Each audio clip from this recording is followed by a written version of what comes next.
Papakita ko naman dito. Yan, ang ginagawa nila dito parang doon din sa kabila. Bossing, matutuluyan ba yan demolish doon? Lipa. PWH na, matutuluyan. Ito dito, ano kaya gagawin nila? Palalaparin lang yung entry. Oo, dapat lang. Parang doon sa kabila, no? Parang sa kumanan. Oo, parang... yun, kaya pala nagtira sila dyan. Yung kanto na yan, yung bahay na yan, titirahin pa yan? Oo. Ay, sa gabal, no? Ang pangit pa ng pagkano. Sa likod niya, natitirahin pa. Oo. Bayad na sila? Demolition na lang pala ang kulang. Dito sa may Teresa Street Corner, B. Francisco. Dalawa dito na pouring na. Tapos ganoon din dito. Isa pa lang yung mataas na bahagi patungo doon. Yung sa kabila ay may mga steel ladder na yon. Ayan, dyan naman itatayo yung kagaya ng nasa unahan yung mababa.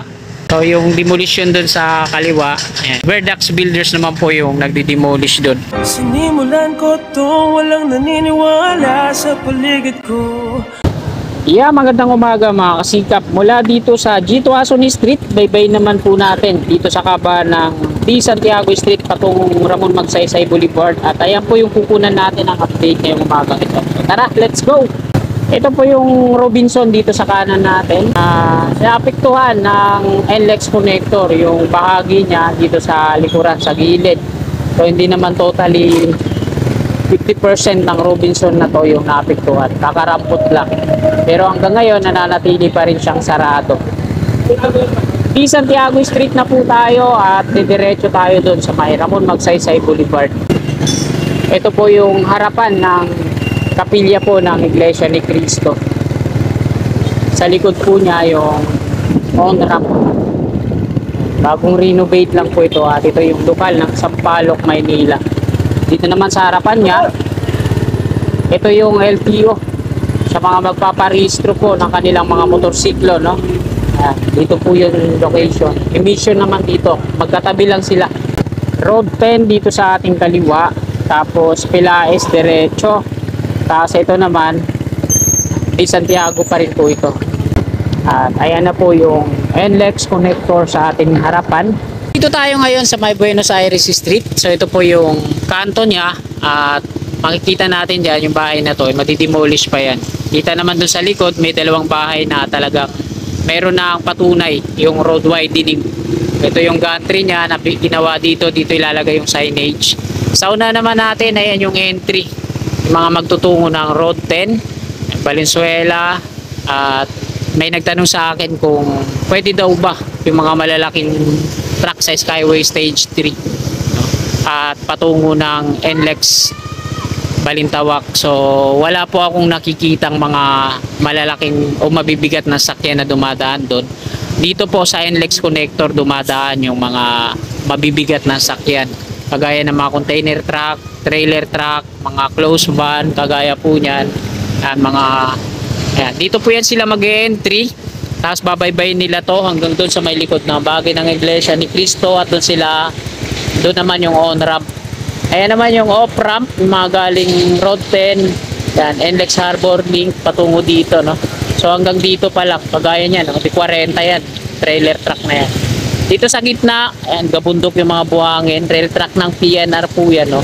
Paltok Street sa kabila, ayan yung mga apektuhan ng NSCR. Didemolish po lahat yan, mga bahay dyan hanggang doon sa may G. Tuason. At hindi lang, hanggang doon na yan sa may, sa may Dimasalang at patungong Blooming Street. So ayan po yung update natin ngayong umagang ito, no? Papasok tayo dun sa kabila. Dito tayo dadaan sa may Old Santa Mesa Street patungong Anonas. Titingnan natin kung ano yung progress dyan.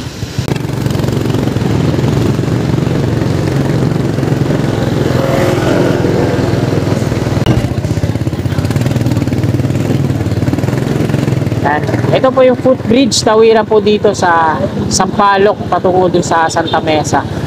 Ito din yung Ramon Magsaysay Boulevard, yung boundary ng Sampaloc at Santa Mesa. Nandito na tayo sa may Altura Market. Ito po yung lagay ng Altura Market ngayon. Parang preso lang si Kuya. Mali pala, parang si Kuya yung dalaw. Preso yung nasa loob. Yan. Ramon Magsaysay Boulevard westbound at galing tayo kanina dun sa kabila. Papakita ko naman dito. Ayan, ang ginagawa nila dito parang doon din sa kabila. Nag-pouring na sila dito sa part na to. Kagaya doon sa lumang bahay, yung 100 years old. So, papalawakin nila dito. Bossing, matutuluyan ba yan demolish doon? Di pa. DWH na, magkukulo yan. Ito dito, ano kaya gagawin nila? Palalaparin lang yung Oo, entry. dapat lang. Parang doon sa kabila, no? Parang pagkumanan. Oo, Parang parang drainage daw to eh. yun, kaya pala nagtira sila dyan. Yung kanto na yan, yung bahay na yan, titirahin pa yan. Oo. Ay, sa gabal eh, no? Ang pangit pa ng Yung pagkano. sa likod niya, natitirahin pa. Oo. Right, ha? Ayun. Bayad na sila? Oh, ayun na. Demolition na lang pala ang kulang. Sige tayo, maraming salamat po. Dito sa viaduct ng NLEX, wala nang mga catwalk platform sa ilalim. Ito, mga pinulik tsaka yung aluma beam, tinatanggal na rin nila. Mayroon pang steel pipe support dun sa unahan, dalawa, hindi pa natatanggal. Entry.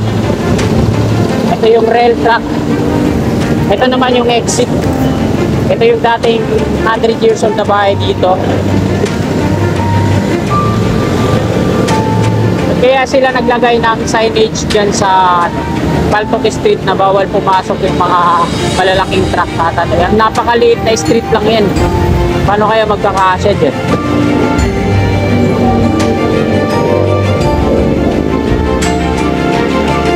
Yan, Ramon Magsaysay Boulevard, eastbound na po tayo. Santa Mesa, Manila.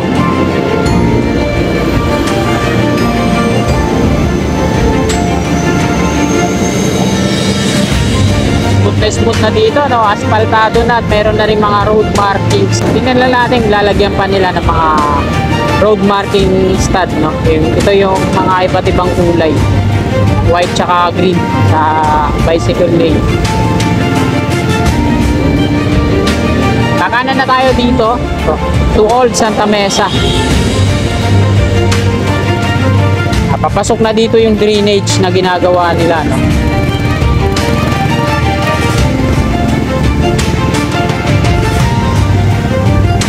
Tatagos natin dun sa may na street. Ito yung Road 9 Street, corner na street.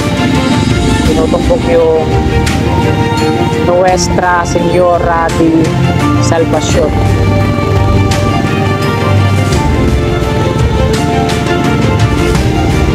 Na si street na po tayo. Sa kanan natin may mga markings na PNR row tapos 0. Kaya pala hindi na inaayos to dito sa kanan natin. Mukhang titirahin nata itong sa PUP kung di ako nagkakamali. Kasi buong bahay ngayon nandito sa likuran natin may mga markings na 0. Kaya pala hindi na nililinis, no, inaayos dito sa kanan sa PUP pader. So, nandito na tayo sa may Teresa corner na street. Ayan po yung lagay ngayon dito.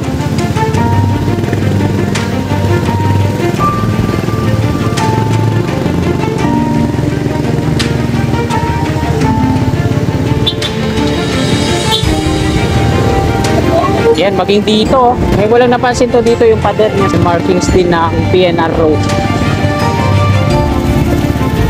Nandito na tayo sa may na si street. Ito yung PUP at ngayon ko lang din nalaman to na mayroon parang mga markings yung pader nila dito. Hilera patungo doon, no? Talagang madadama ito sa NSCR yung bahagi ng pader ng PUP. At eto na mga kasikap, naglagay na po sila dito ng mga, ito yung sa fencing hanggang doon. At ayan, mula dito sa may Teresa Street corner B Francisco, dalawa dito na pouring na. Tapos ganoon din dito, isa pa lang yung mataas na bahagi patungo doon.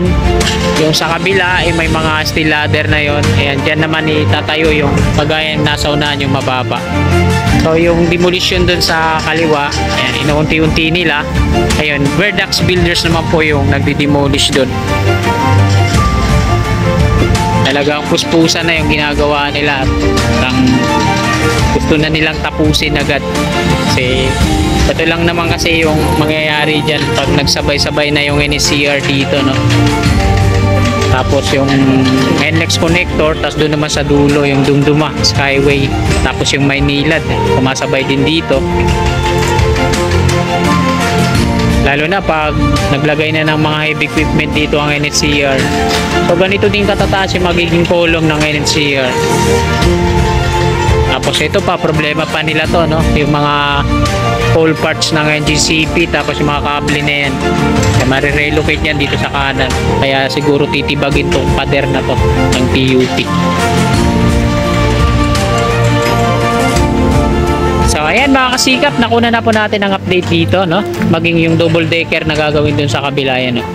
Meron ng mga platform. Pero dito sa kanan, wala pa siyang pier, kagaya na ito na maiksi. So double decker daw yung gagawin dun. Pero ito dito sa B. Francisco, ito yung naporing na hanggang dun sa dulo. So hindi na double decker yan kasi hindi na sila makakapaglagay ng beam, kagaya na hindi nakakapit yung beam na ilalagay dyan. Pero na nga lang kung gagawa pa sila ng pierde na papatungan. So ayan mga kasikap, nakuna na po natin ang update dito. Babalik na ako doon sa may Santa Mesa. Doon tayo dadaan sa ilalim ng NLEX connector PUP. So demolish pala sila dito.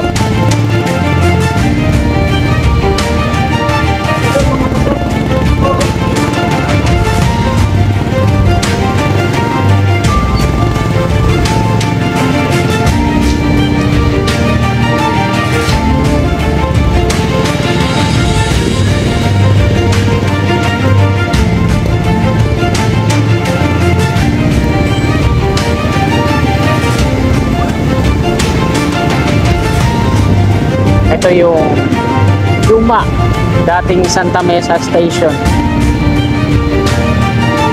Hindi ma-adjust siya dito sa kaliwa natin, kaya pala may mga markings dito yung kabahayan na yun, PNR 0, kasi dito na yung magiging location na Santa Mesa Station sa kaliwa natin. Ilipat siya dito. Bali itong ano na si street na to, parang mabubura din siya, no? O parang may lilipat lang, ma-adjust din.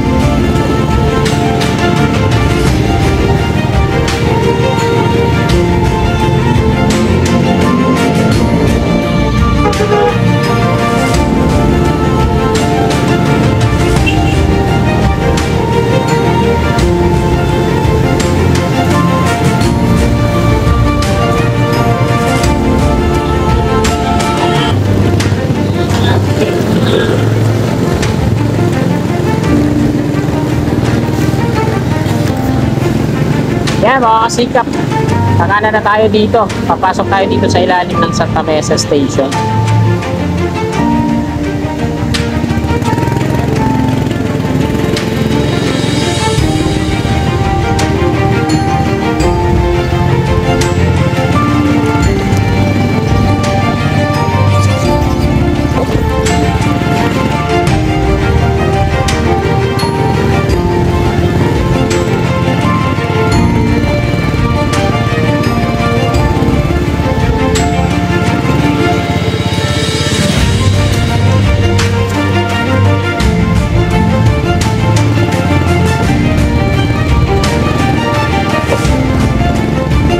Santa Mesa Station sa ating gawing kanan.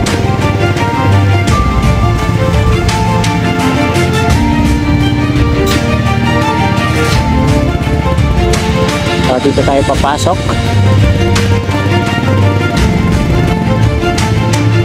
So pakita ko muna dito Santa Mesa Station, natandyan yung mga workers nagtatanggal ng forma tungo dun sa may Teresa na yan. Mga kabahayan dyan sa gilid, parang hindi na ata babawasan yan. Ito yung right of way ng NHCR sa kaliwa natin. Watch out yung mga bahay dito.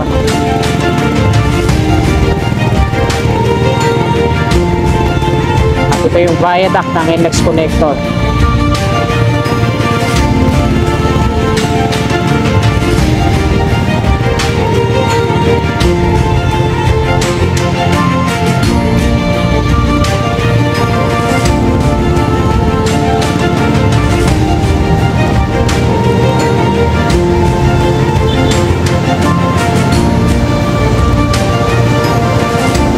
paparayan ako ng mga gwardiya. Yung Santa Mesa Interchange.